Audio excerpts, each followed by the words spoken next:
we're going to make a timeline. And timelines, as I told you, are contained within an asset, within a file on disk. The timeline, we're going to build a timeline. We're going to go to cinematics, and we're going to go to level sequence. There are other ways to make these, but this is my recommendation, is that you do it this way. You right click and you create a level sequence in this way. We're going to call this ls underscore 3D storyboard, just so we know what that is. And we're going to save all. We're going to pop this open. A good place to put this, you can hover it in your like this. You can have it be a freestanding window. You can also dock it down here. Sometimes it's nice to have it there next to the content browser. So because this is more like probably what you're used to in other programs like Premiere or whatever else. It's timeline's usually at the bottom down there. So we want to start exploring cameras in here. So I'm going to add what is called a spawnable camera, as in a camera that only exists when the sequencer is open. It doesn't exist in the world, it just exists in the sequencer here. So I'm going to go to my add menu, go to cinematic, Cine Camera Actor, and I'm going to drag this down into my sequencer down here. And I'm going to release it.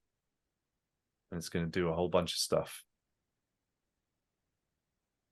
Does everybody have something that looks like this?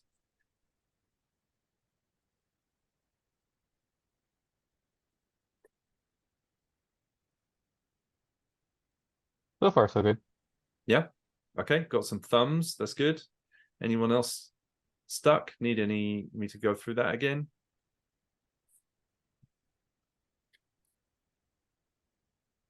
Okay. So Franco's going to be proud of me for teaching spawnable cameras. Do we move the actor in the camera's folder? Yeah, you can drag it in there. Yeah. Yep, that's a good call. And probably also rename it. So we'll call this cam underscore 3D storyboard. There we go. Cool. All right, so we've got a camera, and as you can see, I did a whole bunch of stuff. So our camera cuts track at the top here, we've got a camera cuts track. This means that this sequencer can actually display a camera. This is the camera below it, the camera actor. And then this camera actor also has a transform track. That means that we can position it over time. This transform track allows us to be able to animate the transform over time so that we can basically start to animate the camera. This could be a character with motion on it, or an object, any object that we're animating, but it so happens that we're animating this camera, and these tracks help us to animate just this camera. But it did all this for us. We could have built all of this manually, all of these tracks, all of these components, but because we dragged it in there, it did all of that for us. It also piloted the 3D storyboard camera, as you can see at the top there. So now I can fly this camera around and I can position it using my viewport controls. All right. So what I want to do in this piece is I want to start with a nice big wide establishing shot, something like that, a big old wide establisher. First thing to do, because in my keyframes here, I want this to just be a storyboard. So I want just still frame, still frame, still frame.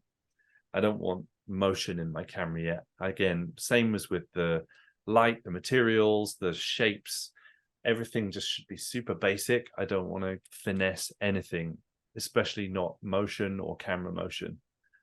So I'm going to start with my first frame, which I should be at frame 0. Moved my camera back here, so I'm in a sort of establishing position. Next thing to do is click on this little diamond at the top of the sequencer, and go to constant. That means that when we add keyframes, they won't smooth between one and the other. They will just jump from one to the other. That means we'll have a storyboard. It will just be still frame, still frame, still frame. If we wanted smooth keyframes, we would go to cubic, but we're staying with constant interpolation so that we can just snap from one to the other. So constant interpolation, and then I promise you I'm almost done. We're going to add the idea of keyframes in here now. So we're going to keyframe our transform of this camera. You'll see that little blue square appear. Blue square tells you it's cubic as opposed to interpolated, but blue square is what you're looking for. We're going to key all of these other things, the focus distance, the focal length, and the aperture. Now we've got our shot 1. This is our wide establishing shot. We're going to scratch forward to frame 15, let's say. Oh, let's say frame 30. In fact, let's say 45.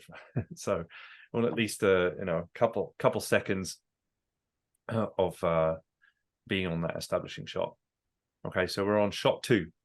We did shot 1. Now we're on shot 2. And this is something, just to say again, this is something that will be replaced. This is a 3D storyboard. We're going to chuck this in the bin afterwards, and we're going to remake these shots in a totally different way.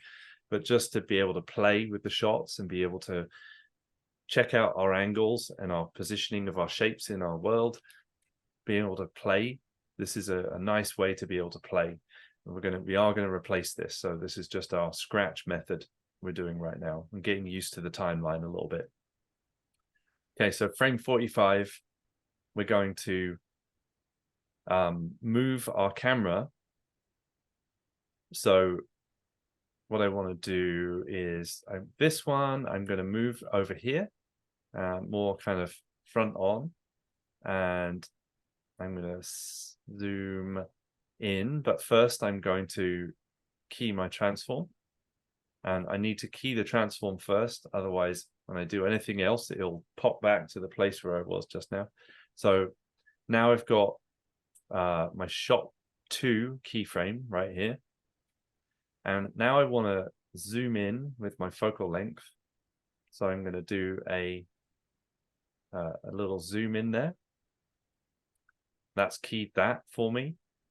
The next thing I want to do is bring down my focus distance so that I focus on Quinn like that. And that's keyframed that for me as well. And then I'm going to key my aperture.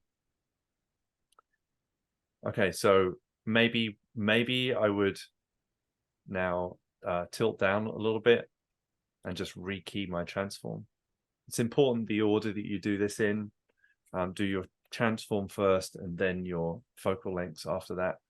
But now you'll see that we can go between our wide, our medium, and then I'm going to go up to frame 90. And now I'm going to do an extreme close-up. I'm going to rotate up. I'm going to tilt up, key my transform. I'm going to zoom in further. I'm going to tilt up again a little bit, like that. Key my transform again. And then my focus distance should be pretty good. You can go to the camera at this point if you want. If you select the camera, remember this little pipette that I showed you earlier, this little manual focus distance right here. Click on the pipette and then click on we should be able to click on the object. And that will focus perfectly on the object there. The object, the beautiful model's face. So the manual focus distance, we're keying that, the focal length, and again the aperture. So now we've got wide establishing, medium shot, extreme close up, or close up if you like. So we've got 3 shots but we've done this in the most easy, quick, cheap, flexible way that we possibly could. And this is allowing us to jump straight in, play with our environment, understand the space, the scale, the layout, composition, being able to get into cameras, lensing, light. And we can also play this through. If we want to hit play, we can play that through and get a sense of timing already. This is like an animatic already. So we can play this through and say, okay, probably not long enough on the establishing shot to read it. So now if I select all of these things for shot 2 and 3, I can just move those across and then hit play again. Now we've got shot 1, a bit longer. Yeah, reads a bit better. Medium shot, close-up shot.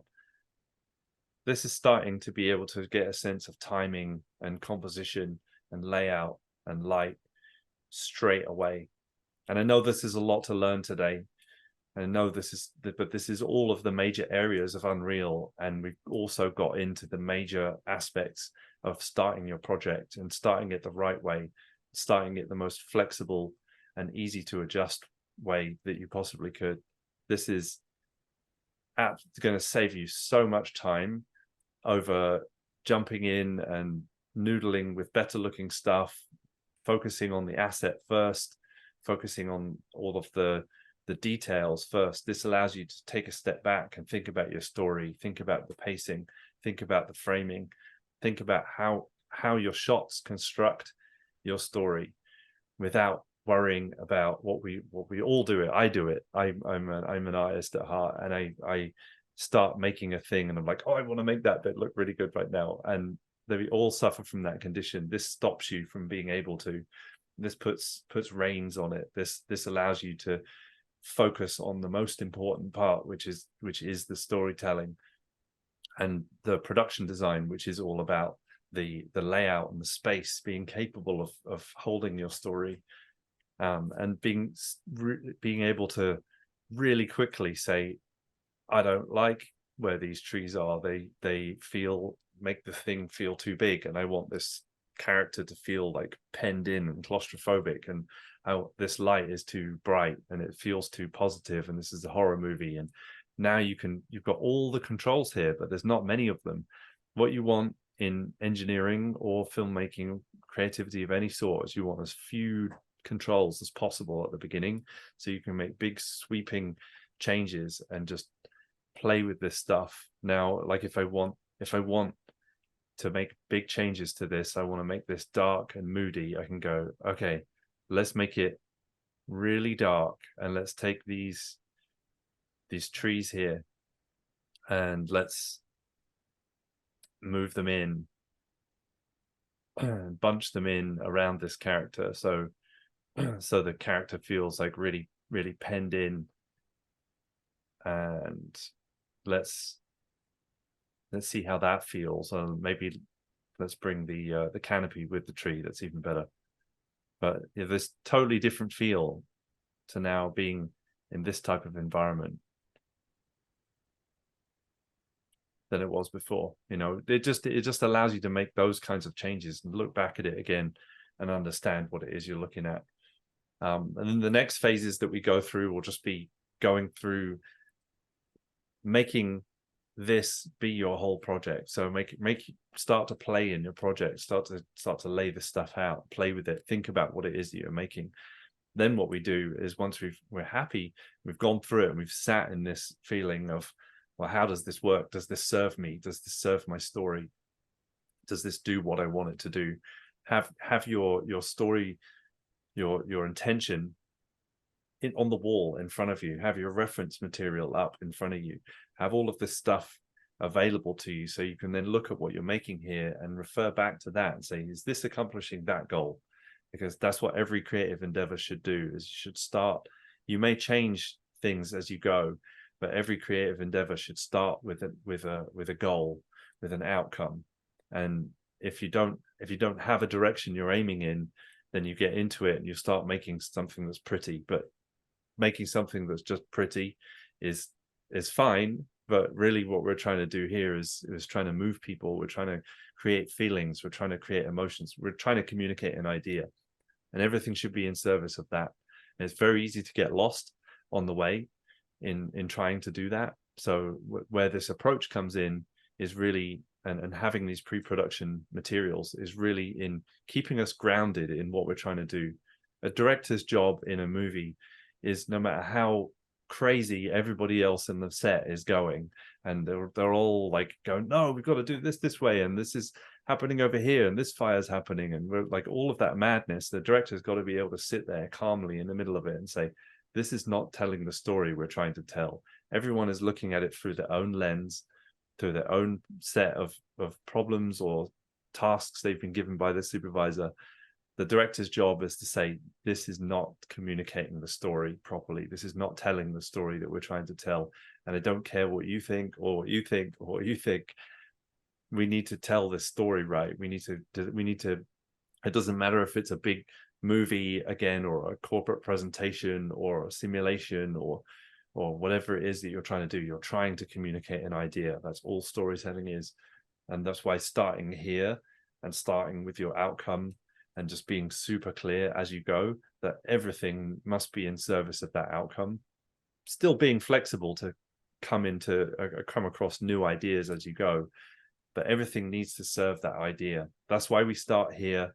That's why we use this method.